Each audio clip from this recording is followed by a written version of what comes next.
चलो बच्चों please, good evening. आप बोल रहे हैं बच्चों, अगला क्वेश्चन है एक मैथ का। अभी तो हम लोग मैथ के क्वेश्चन बनाने के लिए हम यहाँ पे आए हैं बच्चों, और आपको एक छोटा सा मोटिवेशन कर देना चाहते हैं। हम लोग का जिंदगी अगर गरीबों में बीत रहा है तो कोई बात नहीं, लेकिन पापा जी और मम्मी जी का जिंदगी गरीबी में नहीं बीतना चाहिए। और उनका जीवन अगर बुढ़ापा उनका अगर गरीबी में बीत रहा है, इसका जिम्मेदार हम लोग खुद होंगे। तो इसीलिए बच्चों, पढ़ाई अगर कर रहे हो तो दिल और दिमाग लगा के पढ़ाई कीजिए, कभी धोखा मत दीजिए। तो बहुत अफसोस होगा, काश एक भैया का बात समझ लेते तो कितना अच्छा रहता। तो इसीलिए आपसे हाथ जोड़ के निवेदन करते बच्चों, पढ़ाई कर रहे हो तो दिल और दिमाग से कीजिए, नहीं तो पढ़ाई छोड़ दीजिए। चलो आओ, इस वीडियो पर अगर समय दिए हो तो जरूर कुछ सीख के जाओगे। चलो देखते हैं और समझते हैं। ये समीकरण हमारा एक है बच्चों, ध्यान दीजिएगा। समीकरण एक तो ठीक है बच्चों, ध्यान से देखिए बच्चों। 2x + y = -4, ये तो ठीक है। दिक्कत समस्या कहाँ है? तो दिक्कत समस्या इसमें एगो इन्ने है, तो उसको भी सही रास्ता पे लाना बहुत ही जरूरी है। तो सही रास्ता पे कैसे लाएंगे सर? तो देखिए बच्चों, ध्यान से देखिए, समझिएगा। तो x वाला हमको आगे चाहिए, x वाला आगे चाहिए। तो यहाँ पे क्या कर लेते हैं, देखो प्लस में इसको बुलाओ, कहे भाई ये इधर आ जाओ ना। तो ये प्लस वाला इधर आएगा तो माइनस में, तो 5x। ध्यान दीजिएगा, ये माइनस को उधर आने दीजिए। आप प्लस में 3y है तो 3y, अब बराबर में -1 है तो -1। ये समीकरण हमारा क्या निकल गया बाबू? 2 निकल गया। ये समीकरण 1 है, ये समीकरण 2 है। ये समीकरण 1 है, ये समीकरण हमारा 2 है। अब क्या करते हैं बच्चों, ध्यान दीजिएगा। अब क्या करते हैं, यहाँ 3 से अगर गुना हो जाएगा तो मजा आ जाएगा। क्यों? क्योंकि 3 यहाँ भी आपस में कट जाएगा। देखो बच्चों, हमेशा हमें ये सोचना है कि क्या करे जो एक दूसरे को कटे, इक्वल रहेगा तब ना कटेगा। अब अपना मन से मत समझिए कि कभी 4 से गुना कर दे, कभी 5 से। आप करना है तो गुना कीजिए, लेकिन कटवे नहीं करेगा। हम 8 से गुना कर दें, कईयों कटेगा, कईयों नहीं कटेगा। जो काम हमें जरूरत नहीं वो काम करना चाहिए क्या? कभी नहीं करना चाहिए। जो चीज का आपको जरूरत है वही काम न कीजिएगा।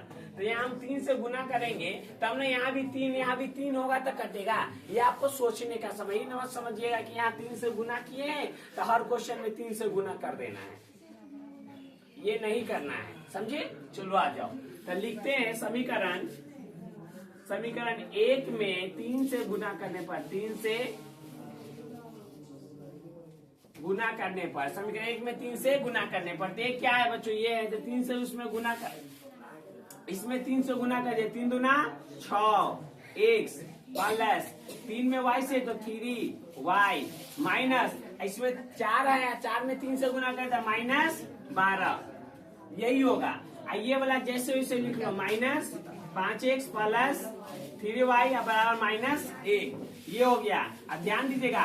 अब यहाँ बच्चों मोस्ट इम्पोर्टेंट बात है, समझिएगा। अब यहाँ एक बात यह जरूरी है, अब यहाँ यह जरूरी है कि चिन्ह कैसे बदला जाए,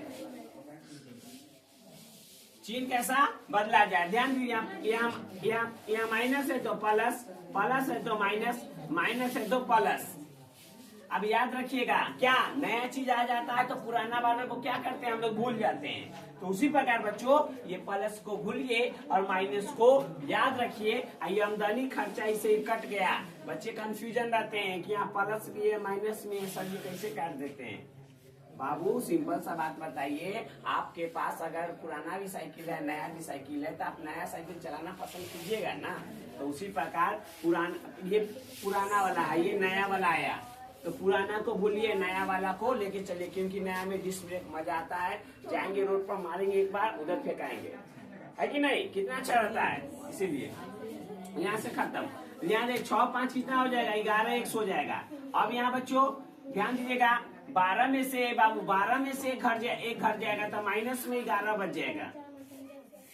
अब 11 से 11 भी कट जाएगा, 11 की 11 एक मतलब कर दे, एक समान आ गया माइनस में 1 समान -1 है, एक समान एक समीकरण 1 में रखने पर, x का मान समीकरण 1 में रखने पर, समीकरण 1 में रखने पर बच्चों आप लिख सकते हो, समझ सकते हो।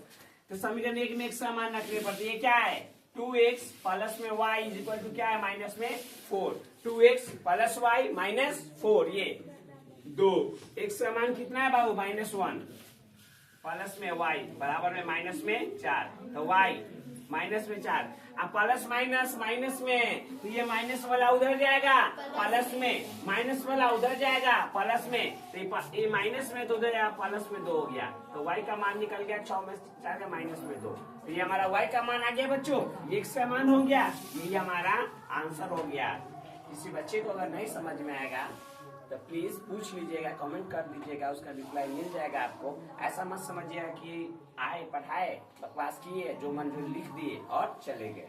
ठीक है, आप आपका पूछना आपका अधिकार है, आप हमसे पूछ लीजिए। ये तो याद रखिएगा आपके भाई बहन आपसे पूछने के लिए तैयार बैठा हुआ है। ठीक है।